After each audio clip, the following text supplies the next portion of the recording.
Je suis Marina Osturk et tu écoutes l'épisode 3 d'Oser éduquer et aujourd'hui je réponds à la question de Khadija, une maman désemparée face à sa fille de 11 ans qui a eu un cours sur l'éducation à la sexualité au collège. Si tu découvres le podcast, bienvenue à toi. Comme je t'ai dit, je suis Marina Osturk et je suis une femme engagée qui contribue à faire bouger les choses afin de préserver l'intégrité de nos enfants face à la perversion sexuelle grandissante. Alors, tout d'abord, je suis moi-même maman de 3 filles âgées de 13, 11 et 8 ans et il est dans mon devoir d'oser pour construire un monde meilleur pour elles et la future génération. Formatrice depuis plus de 13 ans, c'est auprès des jeunes musulmanes et aujourd'hui expatriée en Turquie, c'est en ligne que je continue mon travail terrain. Et sur ce podcast, je prends le temps de répondre à tes questions et de t'offrir les outils concrets qui vont te permettre de poser un cadre sécurisant où ton enfant se sentira en confiance pour te faire part des défis de la vie auxquels il fait face. J'espère sincèrement que ce podcast t'inspirera le courage d'oser éduquer selon tes propres valeurs. La volonté de construire une stratégie efficace te permettant de surmonter les challenges éducatifs à notre époque. Et j'espère qu'il te poussera à passer à l'action. En parlant d'oser, si ce podcast t'apporte un soutien dans l'éducation de tes enfants, n'hésite surtout pas à m'encourager en partageant ce podcast aux parents qui auront besoin d'avoir des réponses à leurs questions. Tu peux leur partager ma chaîne YouTube, Mariama Osturk sans les points sur le O et le U, si tu écoutes ce podcast sur YouTube. Ou tu peux laisser un avis sur Spotify si tu m'écoutes sur Spotify. Cela étant dit, je te souhaite une très bonne écoute. Comme on a dit, on va répondre aujourd'hui à la question de Khadija, qui est une maman qui a participé à notre séance de questions-réponses et qui nous a posé cette question. Ma fille de 11 ans a appris récemment à l'école ce qu'étaient les relations sexuelles entre un homme et une femme. Cela l'a terriblement choquée. Elle ne comprend pas pourquoi Allah a créé un acte aussi dégoûtant. Je ne sais pas quoi lui répondre. Une très bonne question. Merci Khadija d'avoir osé me poser cette question et d'oser chercher des réponses à tes questions pour justement oser éduquer ton enfant selon tes propres valeurs. Une des premières choses que vous devez faire si vous vous retrouvez dans la même situation que Khadija, c'est dans un premier temps de faire une analyse complète avant de donner une réponse à votre enfant. Et on va faire cette analyse ensemble pour que vous puissiez prendre cette habitude de le faire vous-même avant de répondre aux questions sexuelles de vos enfants. La première chose qu'on va faire, c'est d'analyser l'âge de l'enfant de Khadija et je la remercie parce que elle a pris le temps faire ce que je demande à chaque fois, d'être le plus précis dans vos questions. Alors, elle nous indique que sa fille, elle a 11 ans, et en ayant cette information, nous allons faire en sorte d'adapter notre discours à son développement psychologique et psychique. Une des choses aussi qu'on va analyser, c'est où l'enfant a eu l'information, et on voit que c'est à l'école. Si sa fille elle a 11 ans, on va déduire qu'elle est au collège et déduire qu'elle est en 6e. Et du coup, c'est soit elle est dans une école publique, soit dans une école privée. Et ça, on n'a pas la précision, mais vu qu'elle nous donne l'information que c'est à l'école, on a déjà des éléments de réponse. La chose qu'on va aussi analyser, c'est les propos de l'enfant. Dans le sens que là, ici, sa fille, elle est choquée, et en même temps, elle met une pensée sur Allah subhanahu wa ta'ala, où elle va dire que comment Allah a pu créer un acte aussi dégoûtant. Et lorsque votre enfant dit cela, dans un premier temps, on va déjà accueillir l'émotion de l'enfant parce qu'elle est légitime. Et c'est tout à fait normal qu'elle trouve ça dégoûtant parce qu'on va lui montrer des images qu'elle n'a pas à voir et qui va briser son innocence. Et on va faire attention de bien écouter l'émotion de l'enfant et de ne pas chercher à le rassurer. D'accord ? On ne va pas chercher tout de suite à rassurer l'enfant, mais à accueillir son émotion et écouter pourquoi il a ressenti cela. La chose qu'on va également faire, c'est d'analyser par rapport à cela comment nous, parents, et je pense que ça c'est super important, comment on accueille ce type d'information. Et là, la chose que vous allez faire, c'est je vais prendre du recul. Je prends du recul parce qu'on n'est pas déjà obligé d'avoir la réponse et on n'est pas obligé de y mettre une réponse immédiatement parce que généralement, lorsqu'on a ce type d'information où notre enfant vient nous poser une question qui nous déroute, en fait, on va agir sur le coup de l'émotion. Et nous sommes des êtres de raison et il est important de ne pas donner de pouvoir à nos émotions et d'éduquer en pleine conscience. Du coup, on va se poser et on va réfléchir à qu'est-ce que je ressens à l'intérieur de moi lorsque mon enfant me pose cette question. Et lorsque on a une émotion qui est forte et qu'on sent de la honte, votre émotion aussi est légitime. Ça, c'est aussi important. D'accord? L'émotion que vous allez recevoir en recevant la question de votre enfant est aussi légitime et il faut l'accepter. Si vous ressentez de la colère parce que justement vous avez vu que votre valeur profonde, qui est la pudeur, a été bafouée, c'est normal que vous ressentez de la colère. Et si vous ressentez de la colère, au lieu de la déverser sur votre enfant, vous allez tout simplement prendre du recul et dire merci à votre enfant. Vous allez lui dire merci d'être venu me partager ce que tu as ressenti et ce que tu as eu comme cours à l'école. Pourquoi je dis qu'il faut remercier l'enfant? Parce que ce n'est pas tous les enfants qui viennent informer leurs enfants de ce type d'information. Du coup, déjà, bravo, Khadija, d'avoir fait ce travail en amont qui a permis à ta fille de se sentir assez sécure pour venir justement te partager cela. Ça, c'est déjà un premier point. L'autre point que j'aimerais échanger avec vous en termes de l'analyse, c'est si vous vous sentez apte à répondre. Alors, comme j'ai dit tout à l'heure, on va analyser comment on se sent. Si j'ai pas la réponse et qu'on est dans une émotion assez forte, etc., on remercie notre enfant et on lui dit qu'on lui répondra, on reprend un rendez-vous avec notre enfant pour dire que franchement, j'ai été à l'écoute de ce que tu m'as dit, de l'émotion que tu as ressentie, etc. Ce que je te propose, c'est que, parce que moi-même, je ressens des émotions assez fortes, je te propose qu'on prenne rendez-vous et qu'on en reparle plus posé tout à l'heure quand je serai plus réfléchie et que j'aurai des réponses plus adéquates à t'apporter par rapport à cette situation. Là, déjà, vous apprenez à votre enfant à ne pas réagir sur de l'émotion. Vous apprenez à votre enfant également à mettre de la raison dans ce que vous ressentez parce que nous devons incarner ce que nous voulons voir demain auprès de nos enfants. Et ça, c'est super important. Cependant, si vous avez la réponse et que vous vous sentez apte de répondre, vous répondez à la question toujours avec de façon rationnelle. On y apporte de la raison à ce que vous allez apprendre.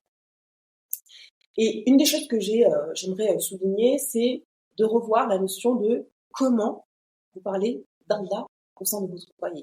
Parce que cette jeune fille nous dit comment Allah a pu créer un tel acte d'égout. Et l'une des choses, c'est revoir comment au sein du foyer, on a enseigné l'amour d'Allah subhanahu wa ta'ala et d'apprendre à l'enfant à dissocier le cadre qu'Allah subhanahu wa ta'ala a créé et le cadre que les hommes se sont donnés. Nous vivons aujourd'hui dans une société où la perversité est à la pointe, en fait. Et du coup, il faut juste apposer à dire que les actes pervers que peuvent avoir les hommes, il faut les dissocier des actes d'amour et des actes que Allah nous a accordés. Ça, c'est super important pour pas que votre enfant mette la cause sur Allah subhanahu wa ta'ala parce que là, ce qu'il faut remettre à sa juste valeur, c'est que c'est l'école qui a décidé de montrer ces images dont laquelle l'enfant n'était pas apte. Et là, le travail que vous devez faire, c'est un travail en amont sur la pudeur, sur la notion de la pudeur et de la aura. La pudeur, c'est de leur apprendre justement qu'est-ce que tu as le droit de regarder sur toi et chez l'autre. C'est chez le sexe masculin et chez le sexe féminin. Et là, on a bravé sa pudeur au niveau de l'œil en lui montrant quelque chose qu'elle n'avait pas à regarder. Et en lui parlant de la aura, vous allez lui apprendre justement les règles. Ça lui permettra que si à l'école on propose des images de personnes dénudées, elle saura qu'elle n'a pas la possibilité de regarder ces images-là. Et cela me rappelle le cas de ce jeune garçon du même âge qui était en Angleterre, qui justement la maîtresse a prévenu qu'il y aurait un cours sur l'éducation sexuelle et qui a commencé à montrer des images où les personnes étaient un peu dénudées. Et ce jeune garçon va avoir le courage d'aller voir sa maîtresse et de lui dire « Permettez-moi de sortir de la classe ». Sa maîtresse va lui dire « Mais pourquoi tu veux sortir ?» il va tout simplement dire que les images que vous divulguez ne sont pas sont non pudiques pour moi. Du coup, je ne peux pas les regarder. Est-ce que vous pouvez me permettre de sortir de la case? Et ça, encore bravo à la maman qui a transmis une valeur profonde, puisque la pudeur est une valeur profonde dans notre religion et qu'il faut la faire vivre au sein de notre quotidien. Parce que la pudeur ne s'arrête pas qu'à la tenue vestimentaire. La pudeur, c'est la façon dont nous regardons les choses, la manière de nous exprimer à travers. Est-ce qu'aujourd'hui, notre enfant s'exprime avec des grossièretés, etc.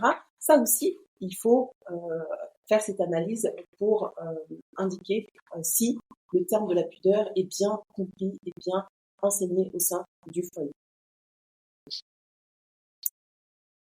Et comme je vous disais tout à l'heure, de toujours aussi dans les deux cas, en fonction de si vous donnez un rendez-vous par rapport au fait que vous avez une émotion trop forte, de la remercier. Là aussi, si vous vous répondez immédiatement, toujours aussi de la remercier, de lui faire comprendre qu'elle a été courageuse de venir vous parler et de prendre conscience que vous avez créé un cadre assez sécurisant pour que votre enfant peut venir échanger. Il faut faire très attention aux émotions, comme je vous disais tout à l'heure, à ne pas répondre sous le coup de l'émotion. Non, mais c'est pas comme ça que ça se passe à la maison. Non, non, vraiment. N'oubliez pas aussi que l'enfant ne retient pas la négation. Du coup, si vous donnez de la négation, c'est pas comme ça, etc., elle lui va retenir que c'est. Du coup, prenez le temps de mettre de la raison dans ce que vous allez dire à votre enfant, et comme je vous ai dit, et de revenir à votre connaissance en termes de la pudeur, en termes de la ranga, pour justement l'impliquer à vos enfants, et que lorsqu'ils seront à l'extérieur, ils verront des livres ou quelqu'un leur proposera de regarder quelque chose, ils seront déjà conscients d'eux-mêmes que justement, ils n'ont pas à regarder ces choses-là parce que ces personnes-là ne respectent pas la ranga.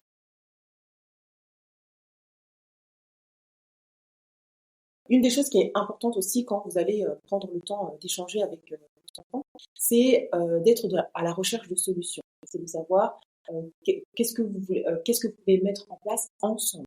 Et ça, c'est super important parce que là, on a une jeune fille de 11 ans, c'est-à-dire que je ne sais pas si elle est pubère ou pas, etc. Mais déjà, on va leur apprendre déjà à prendre des décisions et à écouter et à écouter aussi leur opinion. Ça, c'est super important. L'une des choses, c'est si vous voulez agir en allant parler à l'école, etc., vous devez lui demander son avis. Est-ce que tu aimerais qu'on aille à l'école pour justement parler à cette maîtresse? Oui, une chose que j'ai oublié de vous dire aussi, c'est important parce que là, vous avez donné cette information que c'est à l'école et que c'est à l'école et tout ça, mais de savoir dans quel cours. Ça, c'est super important, de savoir dans quel cours elle a eu ce cours à l'éducation à la sexualité, avec qui? Est-ce que c'était la maîtresse? Est-ce que c'était un prescripteur? Ça veut dire, est-ce que c'était une association? Est-ce que c'était l'infirmière? Si c'était une association, quel type d'association est venue? Ça, c'est super important d'avoir ces informations parce que si vous décidez d'établir une action auprès de l'école, d'avoir toutes les bonnes informations afin de pas devenir vous le bourreau après. Parce que c'est très facile de changer les situations. Aujourd'hui, la victime qui devient qui se considère être, elle,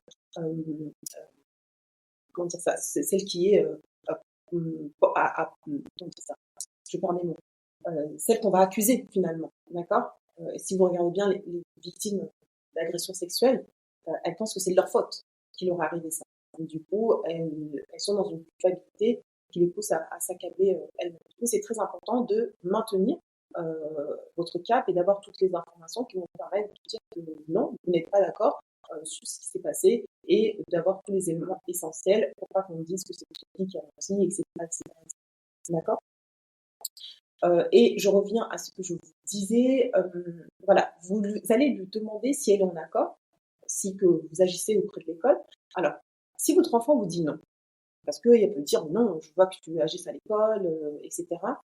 Vous allez respecter ce choix-là, et vous allez si l'enfant dit non, c'est qu'il a besoin de se sentir sécure au sein du foyer. C'est-à-dire que vous allez déjà lui apporter cette sécurité à lui dire que déjà vous acceptez ses émotions, que vous comprenez son dégoût, que vous comprenez, vous aussi vous êtes en colère, que vous montrez ce type d'image qui n'est pas représentatif en fait de l'amour entre un homme et une femme, etc. Et ça, c'est super important pour que l'enfant déjà se dise j'ai voulu partager en fait avec ma mère ce que j'ai ressenti et elle me comprend.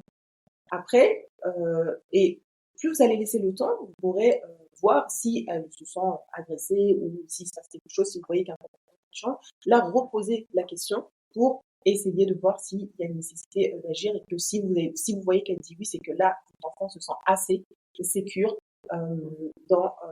se sent assez sécure pour se dire bah, vas-y, on peut affronter l'extérieur pour entamer une action. Une des choses aussi que je voulais rajouter par rapport à cela, si vous voyez, une des choses aussi que vous pouvez faire, c'est de appeler les autres parents. Ça, c'est aussi une action que vous pouvez entreprendre, de voir avec les autres parents, en posant la question, est-ce que vous étiez au courant qu'il y aurait un cours à l'éducation à la sexualité? Après maintenant, tous les parents devraient le savoir, parce qu'à la rentrée, ils l'ont bien stipulé qu'il y aurait des cours à l'éducation à la sexualité, simplement que vous ne serez pas informé de quel jour et de quel contenu. Mais aujourd'hui, il faut se poser les questions sur où on met aussi nos enfants, quel est cet environnement qui n'apporte pas cette sécurité et qui nous apporte aussi cette paix intérieure, de se dire, bah, je laisse mon enfant dans un environnement qui lui apprend les bases, à compter, à lire, à être en société, etc. Mais ne lui apprend pas des choses dans lesquelles même les adultes ne devraient pas regarder. Du coup, ça c'est super important. Vous pouvez avoir cette action d'échanger déjà avec maman, essayer de voir avec aussi les groupes de parents. Comment on dit ça? J'ai oublié le mot. Des parents d'élèves, d'essayer d'échanger avec eux, en fait, de vous créer un environnement aussi sécure dans lequel vous aussi, vous aurez votre voix pour apporter. Parce que il est important de vous aussi avoir les outils nécessaires pour vous protéger et protéger aussi votre enfant. Parce que comme je vous ai dit, aujourd'hui, les victimes deviennent, c'est elles après qu'on accuse, etc. Et c'est ça qui est aussi dommageable dans la société dans laquelle on vit. Toutes les mœurs ont été mélangées et du coup, il faut aussi faire attention à protéger aussi dans ce sens.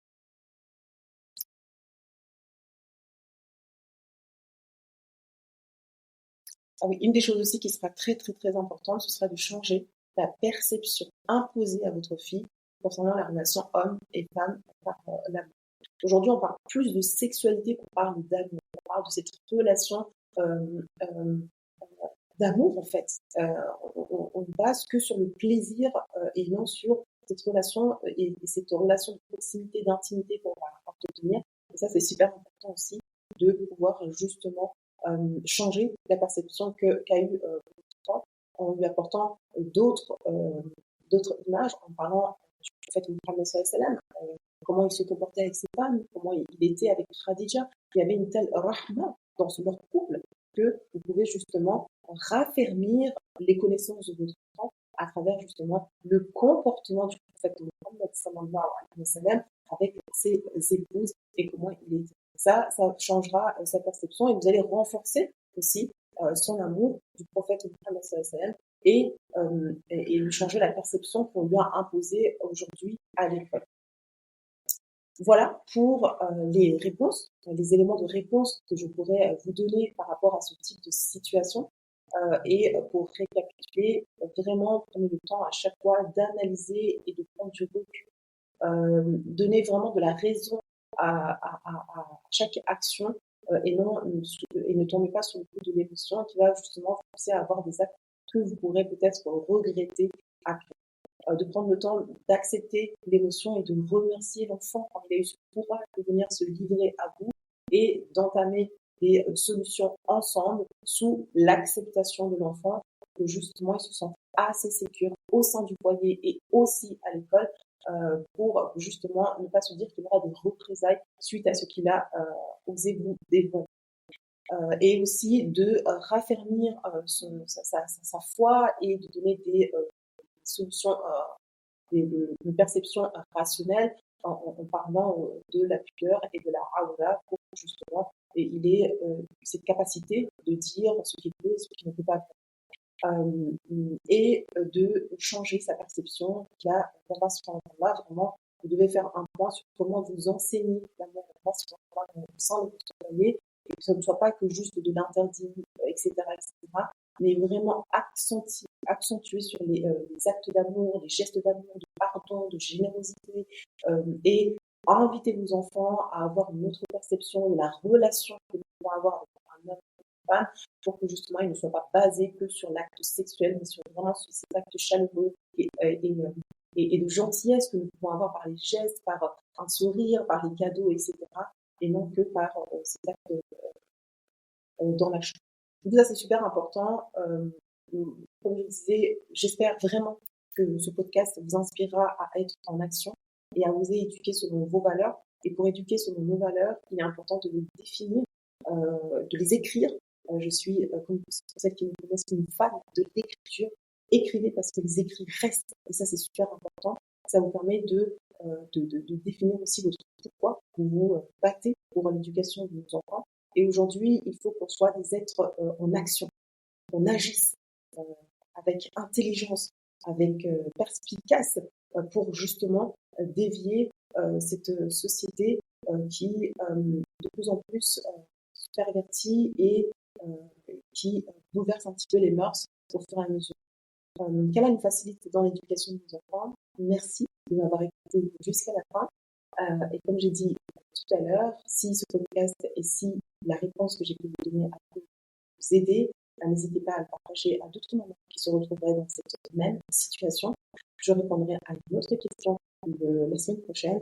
N'hésitez pas à m'envoyer vos questions, soit dans le groupe Telegram, Oser éduquer, ou soit sur Instagram, en DM. J'y réponds pour la prochaine masterclass. Sur ces mots, je vous embrasse très fort et je vous dis, n'hésitez pas. C'était Marianne, c'est un plaisir d'échanger avec vous sur cette question. Merci Radija pour la question et j'attends vos questions. Salam alaikum.